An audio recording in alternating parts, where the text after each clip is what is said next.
Più di 5.000 fedeli hanno partecipato ieri a Motta di Livenza alla chiusura ufficiale del Giubileo per i 500 anni dell'apparizione della Madonna, avvenuta il 9 marzo 1510 al contadino Giovanni Cigana. Un anno intenso, carico di significati e di momenti forti, pellegrinaggi, convegni, musical, che si è concluso ieri con alcuni gesti simbolici. Anzitutto il pellegrinaggio diocesano. 5 gruppi di fedeli partiti da Gorgo al Monticano, San Giovanni, Lorenzaga, Villanova e Malintrada hanno raggiunto il santuario. L'accoglienza di padre Alfonso Cracco sul sagrato della basilica, l'intronazione dell'antica icona mariana, la recita dei vespri accompagnati dal coro Luca Lucchesi.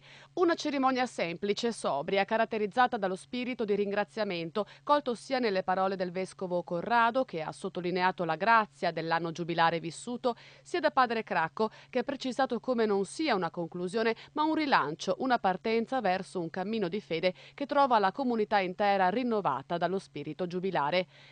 Alle 16:05 il vescovo Pizziolo ha ufficialmente chiuso la Porta Santa del Giubileo, aperta il 7 marzo dello scorso anno. Poco dopo ha rivolto una preghiera di fronte al capitello dell'apparizione, ricordando anche il ministro Shahbaz Bhatti, ucciso in Pakistan 2 settimane fa.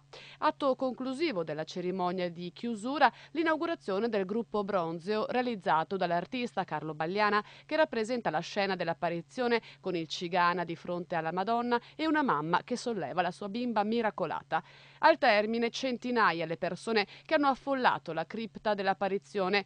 Nel 2013 ricorreranno i 500 anni della consacrazione della basilica, voluta proprio da Maria.